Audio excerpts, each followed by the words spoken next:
Jesus, salvame. Meron ka bang ibang kakayahan kumpara sa karamihan?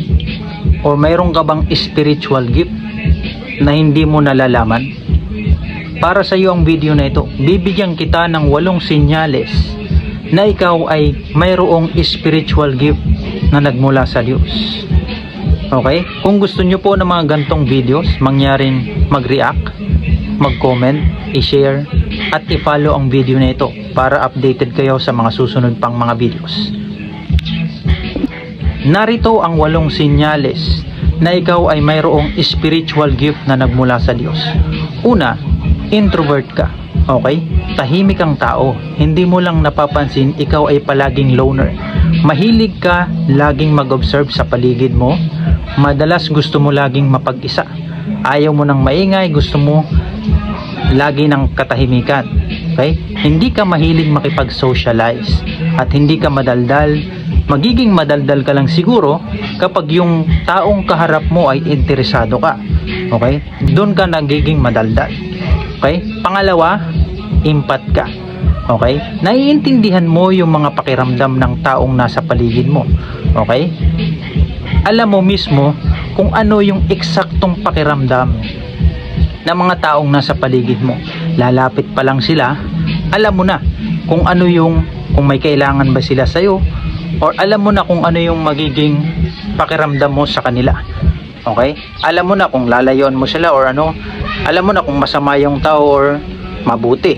Okay?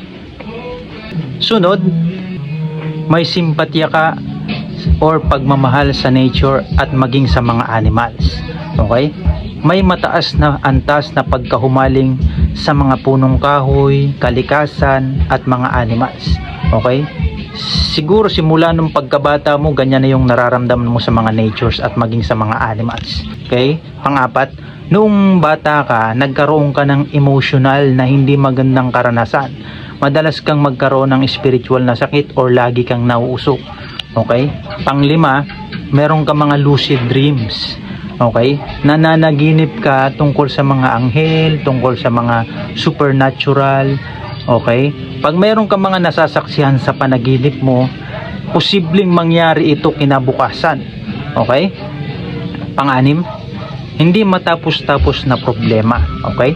Ito yung part na akala mo pinapahirapan ka ng mundo. Kulang na lang sisihin mo yung Diyos. Okay? Sa sobrang laki ng, at bigat ng problemang pinagdaraanan mo. Okay? Hindi mo alam kung paano mag-umpisa, hindi mo alam kung paano at kailan matatapos yung mga problema. Okay? Nangangahulugan, posible ito ay maging isang calling tungkol sa iyo. Pang-7, nakakaranas ka ng out of the body experience or yung tinatawag nating astral projection. Okay? Hindi sinasadya ito, no?